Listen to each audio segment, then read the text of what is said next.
Why can't you be more like my ex? She asked on our anniversary. I paid for dinner, drove her home, and never looked back. Now she's alone, humiliated, and getting ignored by both of us.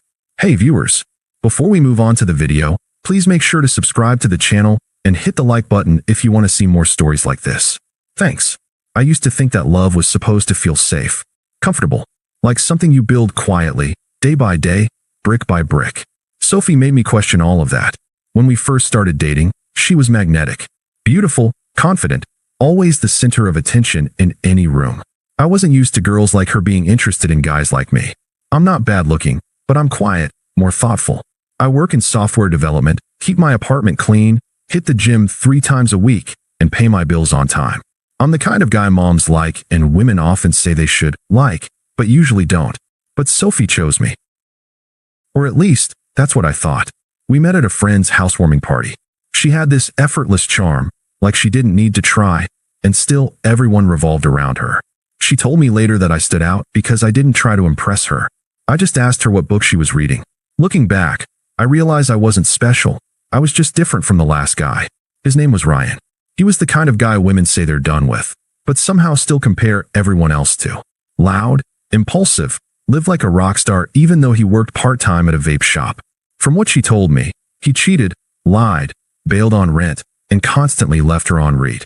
And she'd talk about him like he was a tragic love story instead of a cautionary tale. In the beginning, I brushed it off. Everyone has exes, right?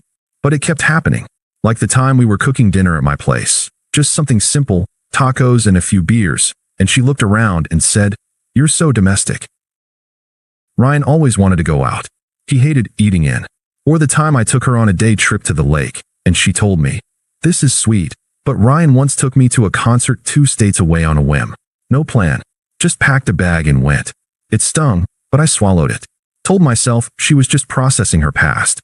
That maybe if I stayed patient, gave her a real relationship, she'd finally stop idealizing the guy who walked away from her. I tried to make her feel safe, supported. She said she'd never had a guy who listened the way I did, who remembered little things, like how she liked her coffee or the fact that she hated mornings but loved sunrise if someone woke her up gently. She'd say things like, "I know I don't always show it, but you're really good to me." And then a week later, she'd complain that I wasn't ambitious enough because I didn't want to move to LA and chase clout with her influencer friend group. It was a strange kind of emotional whiplash. Like I was being evaluated constantly, graded against someone who had already failed the class, but somehow still set the standard. I stayed. Maybe out of hope. Maybe out of pride. Maybe because when you invest enough time and energy into someone, walking away feels like quitting instead of self-respect. Our 2-year anniversary was coming up. I booked a reservation at a nice restaurant she'd been wanting to try for months. Not over the top fancy, but elegant. Intimate. I bought her a necklace. Nothing flashy, just a small silver pendant that reminded me of a sketch she once doodled on a napkin. I even wrote her a letter. I thought maybe this would be the night she finally saw me the way I saw her. I had no idea it would be the last time I'd ever take her out. The night of our anniversary, I showed up early. I had the necklace in my coat pocket, the letter folded neatly in my wallet. The restaurant had dim lighting and soft music, the kind of place you don't find on accident. I asked the hostess to light the candle early, just for atmosphere. Sophie was 20 minutes late. She walked in wearing a short black dress and the same perfume she wore on our first date. I thought maybe she'd remembered. That maybe she was late because she'd been getting ready with care, wanting to look perfect for tonight. But the first thing she said was, "Sorry, I got caught up talking to Julia about Ryan." Ryan. I forced a smile. "Everything okay?" "Oh, it's nothing," she said, waving her hand. "Julia just ran into him downtown. He got a new car or something. She said he looks good." I nodded, keeping my expression neutral. She didn't notice the flicker in my eyes. We ordered drinks, wine for her, water for me since I was driving, and talked about nothing for a while. I asked about her work. She shrugged. I complimented her dress. She said, "It's old."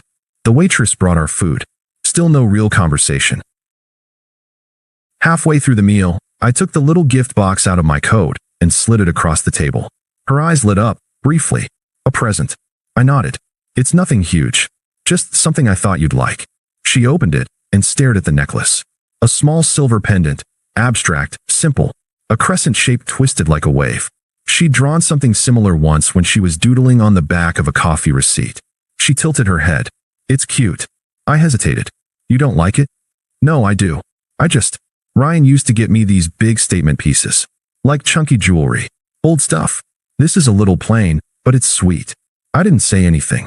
I just picked up my fork again and nodded like it didn't matter. Then, without looking up from her plate, she said it. Why can't you be more like Ryan? I froze mid-bite. I set my fork down. Excuse me. She looked up, blinked, like she hadn't even realized she said it aloud. Then she laughed. God, don't take it so personally. I just mean, Ryan had this fire. He was unpredictable, passionate. You're so safe, reliable. Sometimes it feels like I settled. There it was. 2 years. 2 years of listening, showing up, being consistent. 2 years of letting her process her ex, comparing me to him in every subtle way, and believing that eventually, she'd see me as something more than second place. And on our anniversary, in a restaurant I picked for her, with a gift I bought just for her, she told me I was the consolation prize. So you settled? I said quietly. Don't be like that, she said, rolling her eyes. You know what I mean. You're a good guy, okay? You're the kind of guy women marry. But sometimes I wonder if I forced this. If I chose safe too soon. I nodded slowly, took a sip of water. So, you wish Ryan was sitting here instead of me? She didn't answer right away, just shrugged. Sometimes I do wonder what would have happened if we had stayed together. I looked at her for a long time. Really looked at her. Not the woman I met at a party 2 years ago. Not the one who laughed at my dry humor or stayed up with me watching bad documentaries. Not the one I imagined building a life with. Just a woman who couldn't let go of a man who discarded her, and somehow thought that made him worth chasing and me worth ignoring. I flagged down the waitress and asked for the check. Wait, are we leaving already? She asked. Yeah, I said, folding the receipt and slipping my card inside. Why? Because I don't want to waste your time anymore. Or mine. She blinked, suddenly nervous. Don't be dramatic. It was just a comment. I didn't respond. Just signed the bill when it came, stood up, and held out her coat. The drive back to her place was silent. When we got to her building, she didn't move right away. She sat with her hand on the door handle, watching me. Are you mad? No, I said honestly. Then why are you acting like this? I looked at her calmly. Because I finally heard you. That's all. She opened the door and stepped out. Before closing it, she leaned down and said, You're not really going to be weird about this, right? You're still going to text me tomorrow. I didn't answer. I just drove away. And I never texted her again. The moment I drove away from her building, something inside me just shut off. I didn't cry. I didn't rage. I didn't vent to my friends or post some cryptic quote online. I just went home, powered off my phone, and sat in silence. That was the first peaceful night I'd had in months. The next morning, I deleted our entire message history, unfollowed her on everything, blocked her number. Then I went for a long walk, grabbed coffee, and got back to work like nothing happened. By noon, the call started. At first, I saw a no-caller ID. Declined it. Then came a flood of texts from unknown numbers, clearly her. Wow. So you're ghosting me now? Is this your way of punishing me for being honest? You're seriously acting like a child. You can't even have a real conversation? After 2 years, I didn't respond to a single one. I knew if I did, I'd get sucked back in, forced to explain, to soothe, to play therapist for the same person who looked me in the eyes and said I was a downgrade. I owed her nothing. By day 3, the tone started shifting. Look, I messed up, okay? I was just emotional. I didn't mean it how it sounded. Can we please talk? I miss you. I miss us. Please don't throw this away. It was almost surreal. This was the same woman who spent months telling me how safe I was. Predictable. Comfortable. Now she was unraveling because I didn't even argue.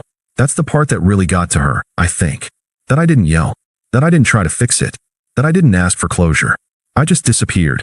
She'd always assumed I'd stick around no matter what. That I was the dependable guy. The safe bet. The guy who'd take the hit and still show up the next day with flowers. But she mistook silence for weakness. And now that silence was eating her alive. A week passed with no contact from me. That's when I got a text from a mutual friend, Jenna. We weren't especially close, but she'd always been friendly, and I figured she was just trying to stay out of the drama. Jenna, hey, I know it's not my business, but Sophie's a mess right now.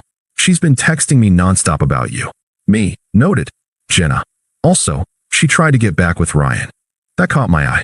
Apparently, Sophie had started messaging her ex again, the same Ryan she idolized. She posted an old photo of them on her story with a cryptic caption, "Some connections don't fade." Jenna told me Sophie had driven across town to bump into him. They went out for drinks once. Hooked up. Then, like clockwork, he ghosted her all over again. Blocked her on everything. I didn't even feel satisfaction. Just quiet confirmation of everything I already knew. A few days later, another number tried calling me, twice. I declined both. Then came a message from that number. "I know you don't want to hear from me, but I just need to say this. Ryan isn't who I thought he was. I was stupid. Blind. You were the one who actually cared about me. Who showed up. I didn't see it then, but I see it now. Can we please meet? Just to talk. 5 minutes. I'll take whatever you'll give." Still, I said nothing. The next day, she sent another message. "You're really not going to answer me? After everything I gave to you? Do you actually think you'll find someone who'll love you like I did? You're just proving me right. You are boring. You're weak. Pathetic." There it was. The mask coming off. The same cycle I'd watched with Ryan. Chase, rejection, panic, rage. She didn't love me. She loved the idea of being chosen. And once she wasn't, she crumbled. A few nights later, Jenna texted again. Jenna. She showed up at a party last night. Drunk. Crying. Told everyone she made the worst mistake of her life. Jenna. Tried to call Ryan again. He had one of his friends pick up and tell her to stop embarrassing herself. Jenna. People are starting to distance themselves. It's getting sad. I didn't reply. I just put my phone down and poured a drink. She was spiraling, and I wasn't going to be the safety net she landed on. Another week passed. I thought maybe she'd given up. Finally realized I was gone for good. Then Jenna texted again. Jenna, hey, just FYI, Sophie's coming to Kyle's birthday party next weekend. Me. Didn't know I was invited. Jenna, you are. Kyle asked me to let you know. And she knows you might be there. I hesitated. I didn't want to see her. But part of me knew this was where it would end. Where whatever unfinished narrative she was clinging to would finally get closure. So I said, I'll be there. The party was low-key, backyard, music, beer, fire pit.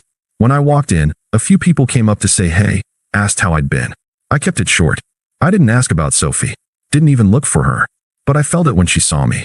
She didn't approach right away. She waited, circled, hovered near the snack table like it was part of some strategy. Finally, she walked over. Sophie, hey. I looked at her. Said nothing. Sophie, you look good. I nodded. Sophie, can we talk? Me, about what? She shifted uncomfortably. Sophie, everything. I've had time to think. I know I said some awful things, and I wasn't fair to you. Me, you said you settled. That I was boring. That you missed your ex. Sophie, I didn't mean it like that. I was frustrated. I felt stuck, and I thought maybe Ryan had something I needed. But I was wrong. Me, you were wrong about Ryan, or wrong about me? Sophie, both. I messed up. Ryan was never going to be who I wanted. But you were. You are. I just didn't see it in time. I stared at her. She looked genuinely shaken. No makeup. Hair pulled back. Eyes glassy. She wasn't wearing that fake confidence anymore. But I felt nothing. Not anger. Not pity. Just nothing. Sophie, lowering her voice, can we please try again? I smiled. Not cruelly, just enough. Me, no. We can't. She blinked. Why not? You're single. I'm single. We have history. I know I hurt you, but me. No, Sophie. You didn't hurt me. You just showed me who you really are. She went quiet. Me. You spent 2 years comparing me to someone who cheated on you, disrespected you, and dumped you. Then you looked me in the eye, on our anniversary, and told me I was the consolation prize. Sophie, I was angry. I didn't mean it. Me. But you did. You meant every word. You were just shocked I didn't beg you to take it back. She crossed her arms, defensive now. So what? You're perfect? You've never said anything stupid in a relationship. Me. No, I'm not perfect. But I never humiliated someone who loved me. Never treated someone who gave me everything like they were just a placeholder. She went quiet again. Me. You chased a fantasy. You made Ryan the standard, even after he threw you away. And when I didn't match him in chaos, you called me boring. Me. Calmly, so now? You don't get stability. You don't get peace. You don't get me. She stood there for a moment. Like she couldn't decide whether to cry or scream. Sophie, you really think you're better than me now? Me? No, asterisk, I think I've always been. Her jaw clenched. Sophie, I hope your boring little life keeps you warm at night. Me, it does. Better than your memories of a guy who blocked you twice. That hit her. Hard. She flinched, then turned and stormed off. A few people watched. No one said anything. I didn't follow her, didn't gloat. I just walked over to the fire pit, took a seat, and opened a beer. I felt light, lighter than I had in years. That night, I went home, slept like a rock, and never heard from Sophie again. It's been 8 months. I've changed a lot. New apartment. Picked up painting again. Works good. Quiet. Fulfilling. Jenna told me Sophie moved back in with her mom. Apparently, she's focusing on healing. She still brings me up sometimes, but most people have stopped engaging. Ryan? Still around. Still toxic. Still not interested in her. Me? I don't think about her much. But when I do, I don't feel anger. Just relief. Because for the first time in my life, I walked away from someone who didn't deserve me and never looked back. Thanks for watching. Make sure to subscribe to the channel and hit the like button. What do you think about this story? Share it in the comments.